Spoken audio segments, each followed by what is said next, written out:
Session পর্ব চলছে, মাঠ কিন্তু দর্শকে পরিপূর্ণ, লাখের অধিক দর্শক হয়তো আমাদের এখানে আছে। তাদেরকে মুরব্বী বলা ভুল হবে, তারা মূলত যুবক, 60 বছরের যুবক।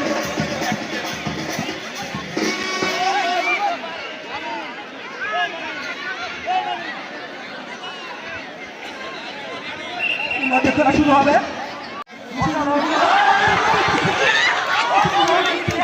দুর্দান্ত পাস, রিয়াজুল দাদা অসাধারণ একটি শট দিবেন, দেখে শুনে মারবেন, মারলেন কিন্তু না, এর মধ্যে আঙ্গারা মেসি, ও আবারও শট কিন্তু না, ও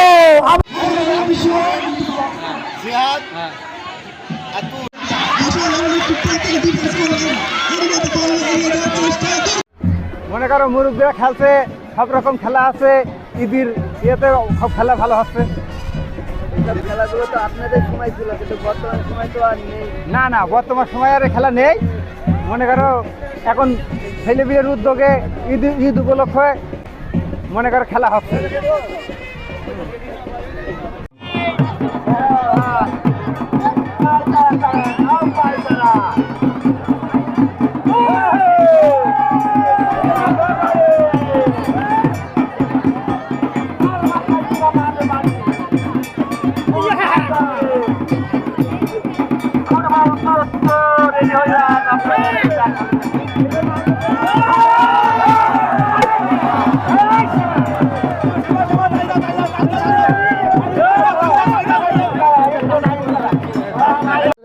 দীর্ঘদিন যাবৎ আমাদের এইখানে খেলা হতো, তখন এত মাদক আসক্ত ছিল না।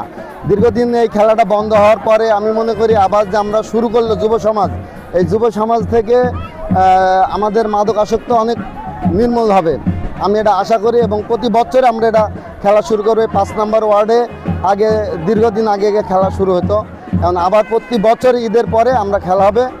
সুপ্রিয় দর্শক, এই মুহূর্তে আমরা আছি চুয়াডাঙ্গা জেলা আলমডাঙ্গা উপজেলা 7 নম্বর জেহালা ইউনিয়ন 5 নম্বর ওয়ার্ড করগড়ি গ্রামে, গ্রাম বাংলার ঐতিহাসিক সেই লাঠি খেলা বা বিভিন্ন খেলাধুলার প্রতি বছর কিন্তু কোরবানি ঈদের পরের দিন এই খেলাধুলাগুলো অনুষ্ঠান হয়ে থাকে, বা দীর্ঘ অনেকটা সময় কিন্তু খেলাধুলা বা এইসব অনুষ্ঠান বিরতি থাকার পর আবার পুনরায় নতুন করে গ্রামবাসী চালু করেছেন।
একজনকে শুয়ে দেওয়া হয়েছে বা তার পিঠের পরে কিন্তু ইট সাজিয়ে এই ইটগুলো ভাঙবে।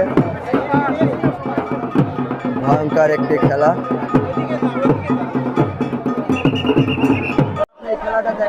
এই খেলা আমরা প্রতি বছর খেলি, ইট ভাঙা খেলা।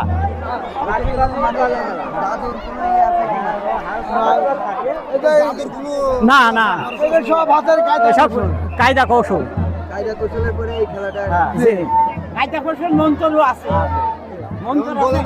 মন্ত্র আছে, গাছগাছালি আছে, ক্যাপাসিটি আছে, খালি হয় না, সব রকমই আছে। আসলে গ্রাম বাংলার ঐতিহাসিক সেই অনুষ্ঠানের মাধ্যমে নতুন প্রজন্মকে এই লাঠি খেলা যেমন খুশি তেমন সাজ, তারপরে হাড়ি ভাঙা মুরব্বীদের নিয়ে, তারপরে ইয়াং জেনারেশনের ফুটবল খেলা, এইসবগুলা তুলে ধরে সবাইকে উৎসাহ করছি এবং সবার সার্বিক সহযোগিতা কামনা করে আমরা এটা করছি এখানে শেষ। আসলে যুব সমাজ যদি খেলাধুলায় ফিরে আসে, আপনি কি মনে করেন যে মাদক থেকে বা মোবাইল আসক্তি থেকে তাদের ফিরানো যাবে? অবশ্যই আমরা যদি যুব সমাজকে এই স্কুল মাঠে বা ফিল্ডে নিয়ে আনতে পারি, মাদক জুয়া খেলা তারপরে অনেক ধরনের মোবাইল আসক্ত থেকে এদেরকে বিরতি রাখা যাবে ইনশাল্লাহ, আমরা এটা মনে করি।